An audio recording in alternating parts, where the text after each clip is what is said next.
Hey, what's up, guys? Welcome back to the Collision Live. As always, Daniel here, joined by the Bert to my Ernie, I guess, this week, Samuel Camp.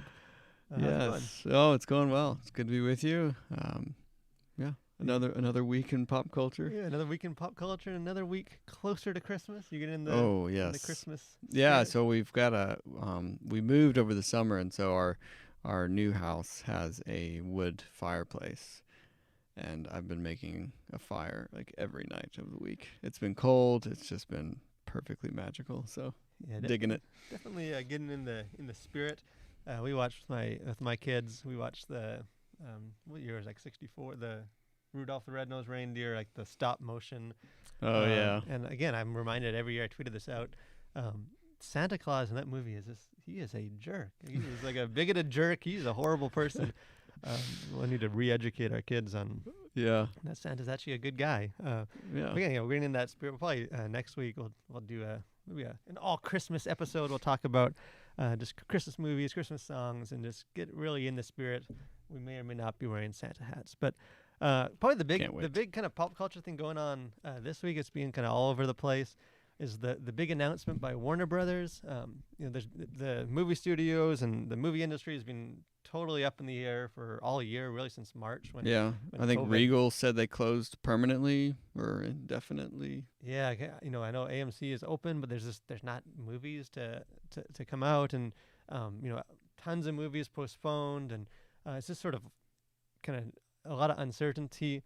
So Warner Brothers kind of made the first big move to remove some of that uncertainty, maybe making viewers feel better, but not necessarily making others in the industry feel better. So they announced that their entire 2021 slate of movies, I think right now they have 17 big movies on the calendar, that all of those will be dropping on HBO Max, same day release. So these are still going to theaters, but for the first 30 days, starting the day that they're released, you will also be able to watch them if you are an HBO Max subscriber.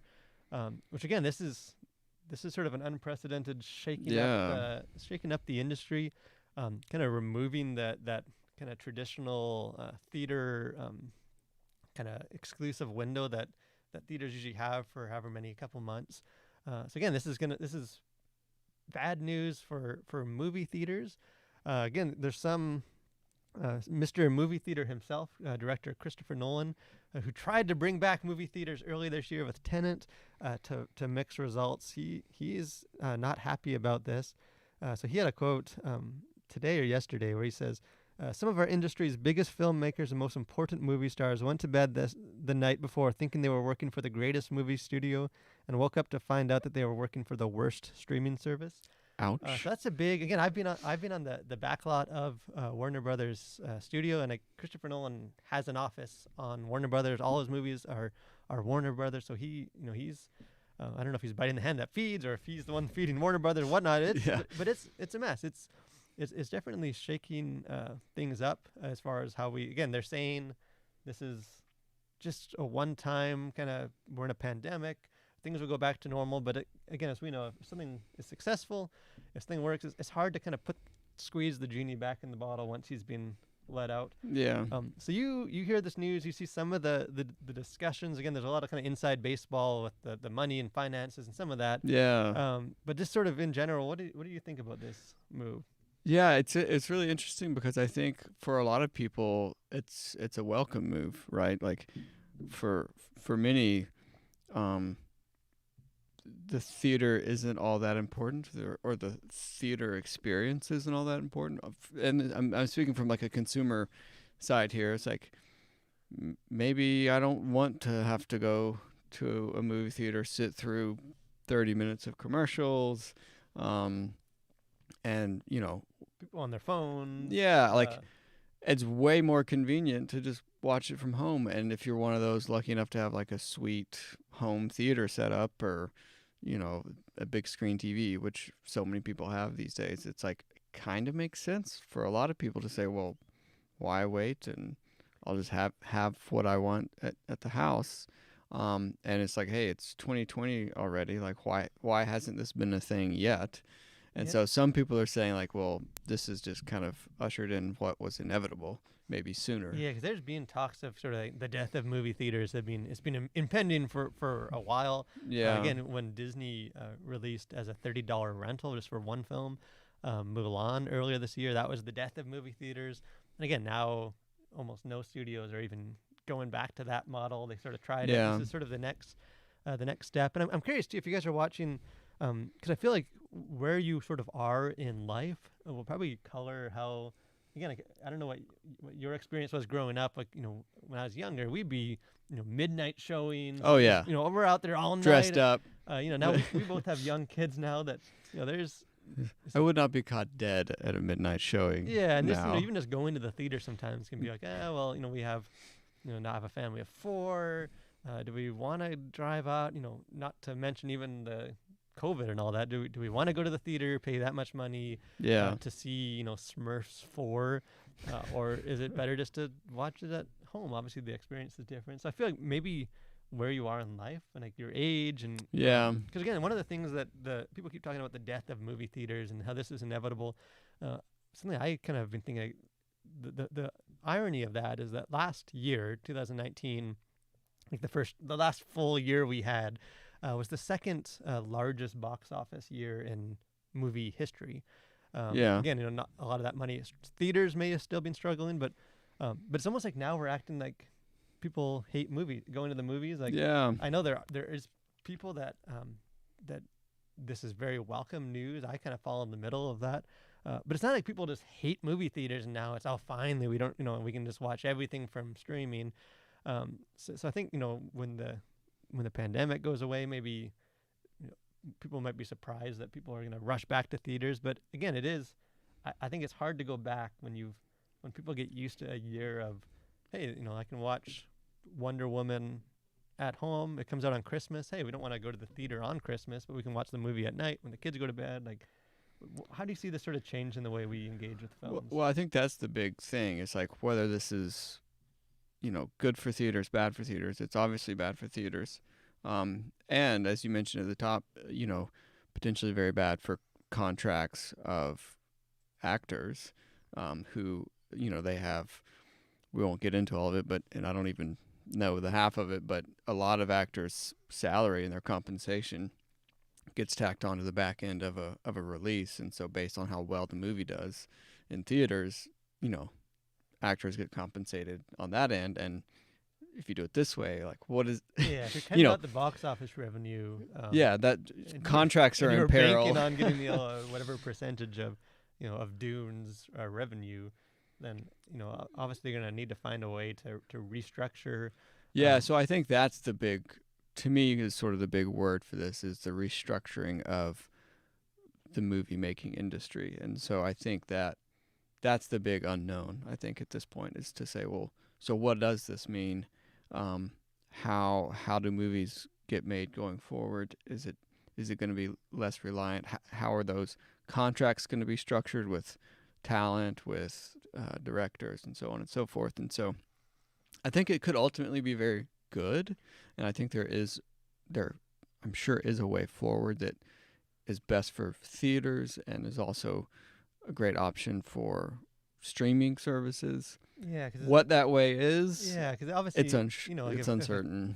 If theaters now are gonna, or if studio is gonna take less of the cut from theaters now that they have their own thing, which allows theaters to lower their prices. There's a lot of things. The word that comes to my mind is this sort of sustainability. Is this again Nolan, director, Mr. Movie Theater.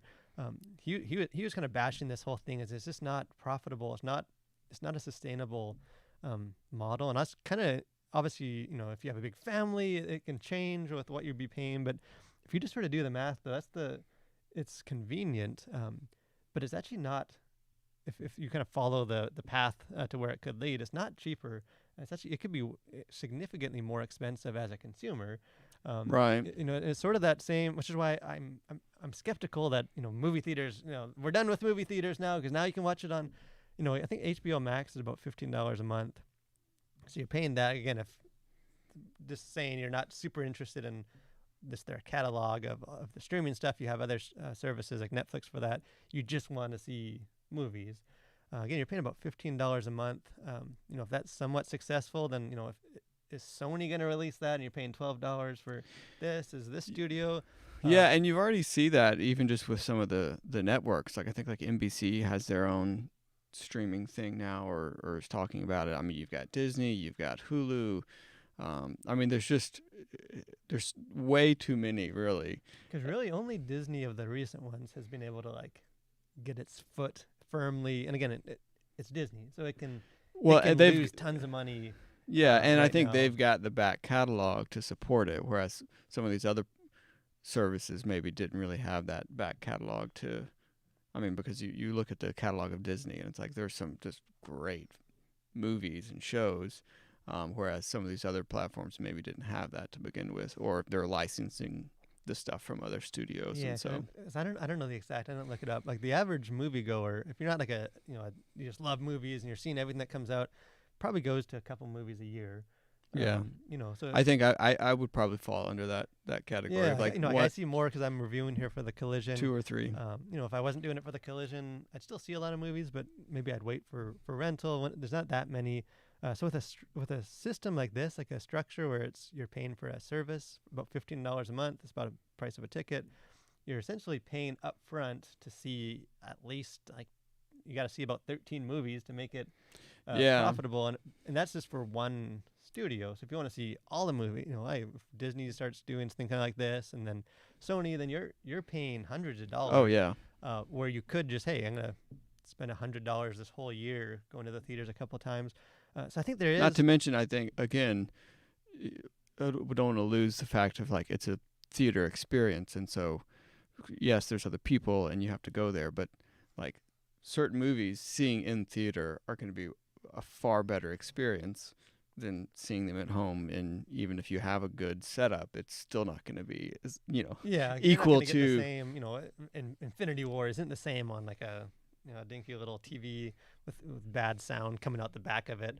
Again, if you have a nice TV, it's a little different. So again, I think it is changing. We should be aware of sort of how we consume entertainment, just as a society, as Christians. But I think some of the trying to forecast, this is the new future in the middle of such a unprecedented time. Yeah, is a little hasty and kind of reactionary. Yeah. I think. And I don't see them taking I don't see them pulling this back if it is successful. Yeah, I think if anything, maybe they'll give a week or something, but I think it's the idea that you're gonna be able to watch from home movies that are new in theaters is here probably to stay. Yeah.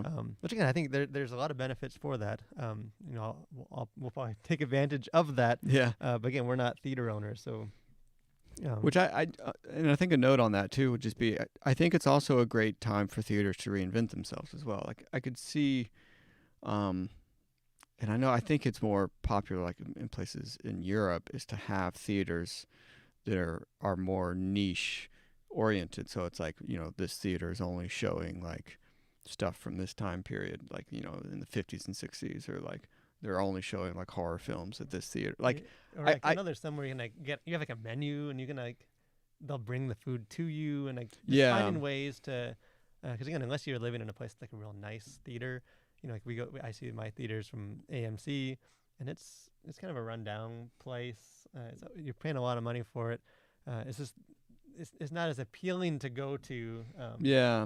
Well, and even just having a single screen theater that I don't know. I think there's a lot of ways that you could even kind of reinvent the movie experience that maybe even going back to what it used to be, but in for the modern era. I don't know. I think you could see some really interesting things come out of this if you have some enterprising theater owners. But yeah, so I'll be curious to see what especially Regal and AMC, some of the big guns do. Kind of speaking of big movies to see in theaters, superhero movies have been a staple for a while now. If you look at the year by year kind of top grossing movies, you have a lot of the superhero movies. There was an interesting story that came out as far as superheroes go. You're the world traveler. Chechnya? Am I saying that right? Chechnya. What he said. Again, it's a country across the ocean for us. Their leader had made some comments the other day. He was walking through, I think, a hospital, and saw a bunch of superhero figures and things, and he wanted them gone. He kind of came down saying, yeah, superheroes are actually dangerous for us as a society and for kids. They said we have enough kind of religious and real life heroes that we don't need to be kind of feeding our kids these sort of unrealistic fictional ones. And again, this is not necessarily that we're going to take this leader's word for pop culture, but this is, as I threw it into Google, and again, there's tons of articles on this, people talking about, is it it's become so common that, oh, of course, superheroes. Kids want to be superheroes. You have superhero birthday parties, superhero underwear. We're going to all the movies. There's shows that are superheroes. It's that we kind of just maybe take it for granted. That's just now a part of our. I think when you think of pop culture, you think of the superhero genre. It's almost like you can't get away from it. Probably a lot of people think of like Marvel and DC and comics, and so sort of the question, I guess, for us is there anything to that? Is there are superheroes and that sort of culture, is that healthy to kind of have those elevated as this sort of ideal and the standard? Like, what is the role of a superhero, whether it's on film or comic or however you want to engage with it? What is the role for that? We're both parents. Yeah. Well, I mean, I think one, it's it's fantasy, so it's a world of escape, and so I think everyone imagines that they can do something they can't, and so I think superheroes are sort of an outlet for that, for the imagination to be like, oh, well, how cool would it be if I could fly, or had these powers or something like that. So I think there's the imagination side of it, and just sort of the escape, which I don't think is bad in moderation. And then I think it's also the ideal. So many of I think sort of the, perhaps let's say, OG superhero was sort of, this was the ideal person, kind of represented the best of humanity, and we should strive to be, at least in part, more like this person, because they do the right thing even when they have the power to be abusive and not do the right thing. And so I think there's that aspect of it. I think perhaps the downside of it is unrealistic. Like, it is fantasy. It isn't real, and so because you see that in, again, even like outside of superheroes. If you think of like fitness magazines or things like, there's this discussion going on, just kind of in a wider sense, as far as like, is it healthy to have these ideals and these standards, or should the fitness people on the magazine look more like we do, like more like the average person that doesn't spend their whole day in the gym? And you sort of see, because even like one of the curious things that I know a lot of people have tried to kind of explore is, although superheroes are so successful right now, kind of the one that has not been able to get back off the ground, no pun intended, is Superman. Like you have Marvel, you have Batman, he's still going strong, but there hasn't, like, the Superman, the last 2 times they've tried to reboot it have kind of fallen flat. The Justice League and some of that's, the Zack Snyder cut is coming out and trying to bring it back, but it's almost like our culture is like, okay, that's too idealistic. We want more like the flawed, almost the anti-hero, because that makes us, it kind of closes the gap between us and them, and almost like, like we could do that. And I don't know like what that says about us. Yeah. It's like superheroes are an ideal, but we're almost turned off by... you don't want it to be too ideal. And again, even just, like, there is sort of that danger. Like, one of the things about, like the Marvel movies and stuff is, like, these are supposed to inspire us to step up as well. But, like, if you look at, like, the Avengers and stuff, like, all of them they have an unfair, like, Captain America is sort of like, he's the American spirit and stuff, but he's also just juiced up on whatever they gave him to give him abs, like, Right. It's like, well, if we had access to that to, put in our arm, like, maybe if we had that secret serum, then, because, is it, kind of taking the law into their own hands? Like, I know, I don't think they would be considered superheroes, like the Power Rangers. Like, my kids, when they're younger, watched that, and, like, they just wanted to go fight everything. So we made them stop watching it.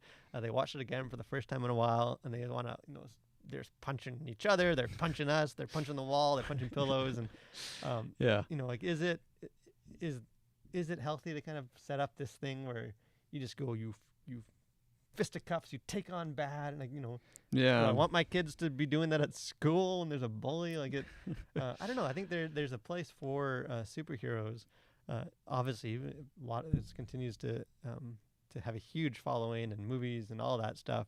But it is just curious as we, Yeah. there's such a range with how we do that.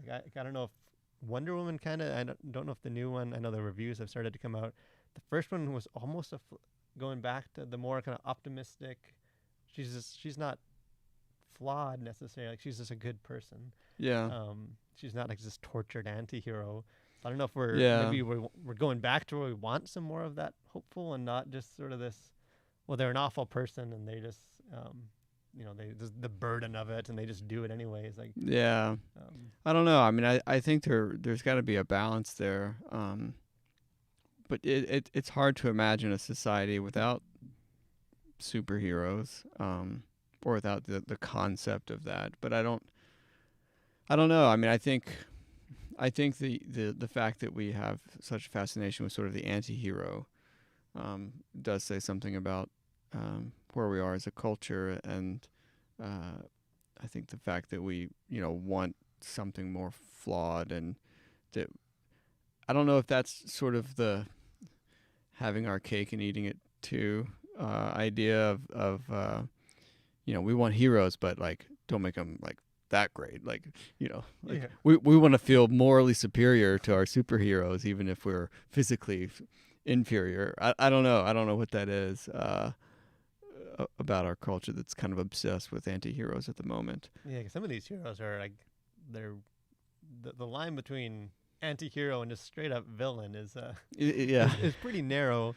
Again, I don't know if it's necessarily inspiring us to be better, or if it's more trying to kind of comfort us that, hey, we're even superhero bleeds kind of mentality. Well, and I think it's too just sort of the distillation and amplification of like just characteristics of humanity, right? Like it's just sort of, these superheroes are sort of like the super characteristics of whatever it is that we have as humans, and so I think it can be sort of just magnified, and it has greater consequences in that world and all the rest of it. But it's like they're just sort of a superhuman, not just in what they can do, but just their characteristics and their flaws and everything else as well. Even you think villains are kind of the same. It's sort of right. The bad traits we have just multiplied. Cranked up to 11. Yeah. The things that we probably wouldn't do ourselves. But yeah, I just think it's interesting to at least think through some of that. What is the way we're showing superheroes today say about us and what we're and I guess what place do you give superheroes in your life? Like where do they rank as far as things you're interested in, things you care about? Like and just what's kind of meaningful for you. So this week at the Collision again. We got several things coming up. If you guys haven't checked out yesterday, again, I love Christmas. I love Charles Dickens. So I love Charles Dickens' A Christmas Carol.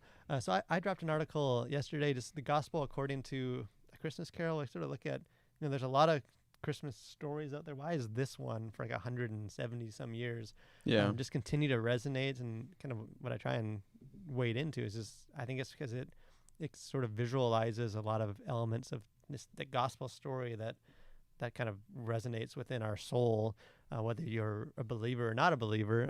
We're created for that story. You can check out, again, I've been saying that I will have a review for this. I finished reading it. The written review is up on the website now.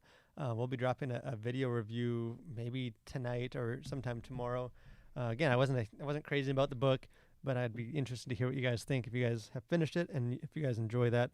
So again, keep your eye open for that. But cultural, what have you seen in culture this week? Well, the first thing that springs to mind is not necessarily culture, but it's a astrological phenomenon that's happening December 21st. I don't know if you saw anything about this, but I'm kind of jazzed like I think it's Jupiter and Saturn are going to be like super duper close to each other, almost overlapping to create what's called the Christmas star, which hasn't happened since like 1226 AD, I think, or maybe it was I guess it's been a 15. long. It's been hundreds of years.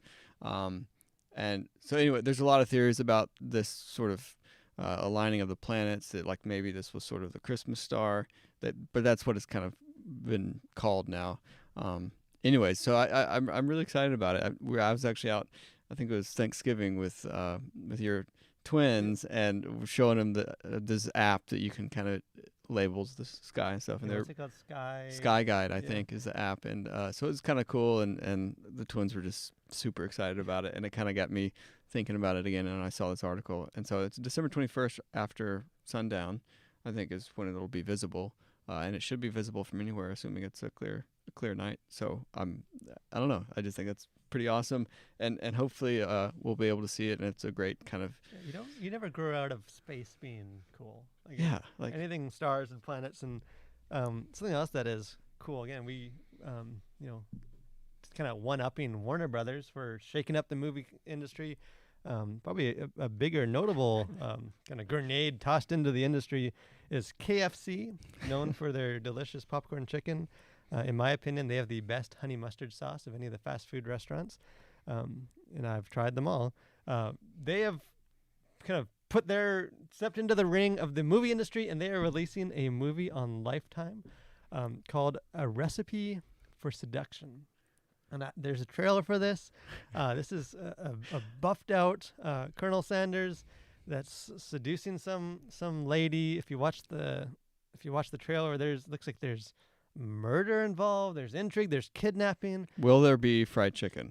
There'll probably be there's much. I think this is pre the restaurant, because they talk about he has a secret recipe. So it's an origin story. So yeah, this is a form of superhero origin story, and I forget what day I'm it is. holding my breath until that drops. The 13th. It's dropping at noon. Am I gonna have to get a subscription to Lifetime now? Like, do they have a streaming service that we're gonna have to This is this their review coming their soon? launch platform. But again, this is one of those bizarre Like, you what see in the the- thing, you watch the trailer. This is and such a 2020 thing. I feel like it's like, surely this is a spoof. yeah, but this it's- can't be real. But this is a Lifetime movie, so like I feel like all Lifetime movies are essentially spoofs. Yeah, So again, we probably won't have an in-depth review for it. But if anyone is really just looking, scraping the bottom of the barrel for if you've entertainment, watched all the other Christmas movies, and yeah, whoever does check this out, they call it like a mini movie, so I don't think this is like a full-length 2-hour picture. I'm guessing it's. what if they're gonna submit it for a short film at Yeah, they're getting it in just before Sundance? just before the Oscar deadline. I hope it meets the qualification, the new rules Yeah, for diversity. Seems like it will. So yeah, if you guys check this out, let us know if it's worth watching. We probably won't anyways, but we'll be curious. So I think that's all that's happening. Yeah. Again, next week we'll probably do kind of an all Christmas thing. So if you guys have any, if you guys are into Christmas movies and music and all that, come talk about that with us. Hear why I think Muppet Christmas Carol is the definitive greatest Christmas movie ever made, and in the running for greatest movies ever made, but especially for Christmas. So, guys, if you haven't done so already, encourage you guys to subscribe to our channel, keep up with all the videos we're doing. Join us next week as well. Continue to have a great Christmas season, and continue to collide with the world for Christ.